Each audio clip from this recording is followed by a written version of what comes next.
চুলা থেকে নামানোর সাথে সাথে এই গরম গরম আলু পরোটাটা খেতে আমার কী যে মজা লাগে। আমার আজকের রেসিপির মধ্যে থাকতেছে একেবারে ফুলকো ফুলকো আলু পরোটা। সবসময় তো বাসায় রুটি পরোটা বানানো হয়, তবে আলু পরোটাটা মাঝে মধ্যে করে বানানো হয়। যাওয়া যাক আজকের রেসিপির দিকে।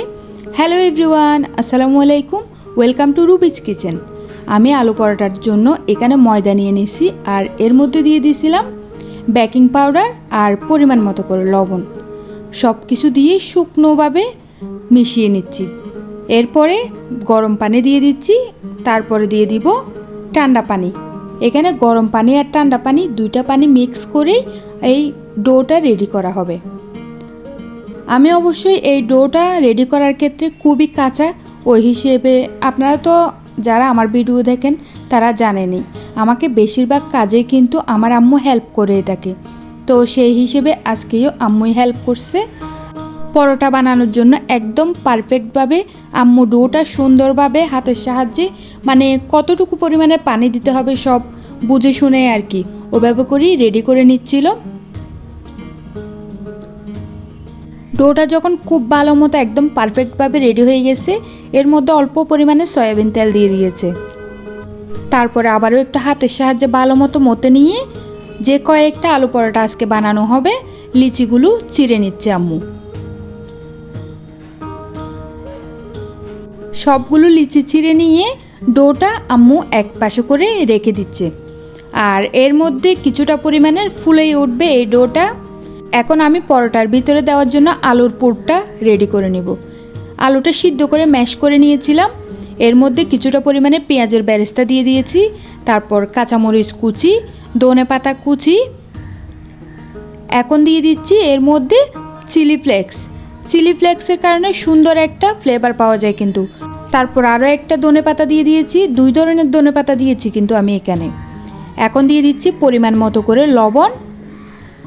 এরপরে আমি এখানে একটা ইম্পর্ট্যান্ট জিনিস দিচ্ছি, সেটা হলো ভাজা জিরার গুঁড়া। এই আলু পরোটার জন্য কিন্তু ভাজা জিরার গুঁড়াটা মাস্ট বি থাকতে হবে, কারণ এটা থেকে কিন্তু আলু পরোটার মধ্যে সুন্দর একটা ফ্লেভার থাকবে। এখন সব কিছুকে হাতের সাহায্যে ভালো মতো করে মিশিয়ে পুরটা আমি রেডি করে রেখে দিব। এই পুরটার কাজ এখন কমপ্লিট। যাওয়া যাক পরোটার দিকে। আমি একটা লিচি নিয়ে হাতের সাহায্যে গোল করে নিয়ে এরপরে উপর দিক কিছুটা পরিমাণের ময়দা দিয়ে হাতের সাহায্যে আলতোভাবে কিছুটা পরিমাণে বড় করে নিচ্ছি। আলু পরোটা কিন্তু খুবই সাবধানে বানানো লাগে। এখন আমি মাঝখানে আলুর পুর যেটা রেডি করে নিয়েছিলাম ওটা দিয়ে আবার গোল করে নিয়ে এখন আলতোভাবে রুটিটাকে বেলে নিব।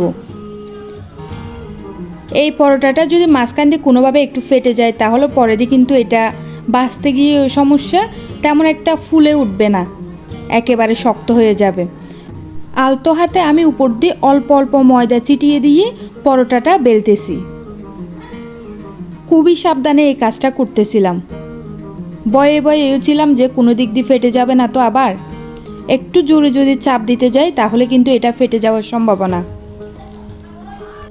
কোনো রকমে একটা পরোটা বানিয়ে নিয়েছি। আমি সেম প্রসেসে আরও একটা পরোটা এভাবে করে বানিয়ে দেখিয়ে দিচ্ছি। আমার কিন্তু আলু পরোটা বরাবরই খুবই পছন্দ। একেবারে গরম গরম থাকবে পরোটাটা, তারপরে সাথে যদি সস হয় টমেটো সসের সাথে, একেবারে আমার মনে হয় পারফেক্ট, খুবই মজা লাগে। আপনাদের কার কার আলু পরোটা পছন্দ কমেন্ট করে জানাবেন কিন্তু। পরোটাটা যখন আলতো হাতে বেলতেছিলাম এক প্রকার কিন্তু ভয়ও লাগতেছিল, আবার ভালোও লাগতেছিল। মানে অল্প অল্প যখন ময়দাটা ছিটিয়ে দিচ্ছিলাম খুবই সুন্দরভাবে এটা গোল গোল হয়ে সুন্দরভাবে হচ্ছিল। এক এক করে সবগুলো পরোটা কিন্তু আমার বানানো শেষ। এখন পরোটাটা ভাজার পালা। চুলার মধ্যে একটা প্যান বসিয়ে দিয়েছি, আর এটা যখন গরম হয়ে আসছে পরোটাটা এখানে দিয়ে দিচ্ছি। এপিট উপিট একটু ছেঁকে নিয়ে এরপরে এখানে দিয়ে দিচ্ছি অল্প পরিমাণের করে তেল। পরোটা যেভাবে ভাজা হয় এই পরোটাটাও তো সেম, শুধুমাত্র মাঝখানে একটু আলুর পুর থাকে, এটাই হলো একটু ভিন্নতা। দেখুন পরোটাটা কিন্তু খুবই সুন্দরভাবে ফুলে উঠতেছে। আমার বিশেষ করে ভালো লাগে আলু পরোটাটা যখন ভাজা হয়, খুব সুন্দর একটা ঘ্রাণ আসে, তার উপর দিয়ে একটা সুন্দরভাবে পুরা পুরা দেখা যায়। প্রত্যেকটা পরোটা খুবই সুন্দরভাবে ফুলকোভাবে ফুলে উঠতেছিল। আমার তো ভিডিও এখন এডিট করতেছে, আবার খেতে ইচ্ছে করতেছে। সবাই কিন্তু এই আলু পরোটার অপেক্ষায় বসেও আছে। আমাদের বাসায় আবার কোনো একটা যখন স্পেশালভাবে নাস্তা বানাতে যাই, তখন সবাই অপেক্ষা করে যে একসাথে বসে খাওয়ার জন্য। তার কারণ হলো সবাই যখন বসে মজা করে খায়, আর রিভিউটাও তখন তারা খুবই ভালো সুন্দর রিভিউ দেয়। আপনি যদি কোনো একটা কষ্ট করে রান্না করেন, এই রান্নাটাকে বাসার সবাই যদি প্রশংসা করে, তাহলে কষ্ট কিন্তু সার্থকই হয়ে যায়।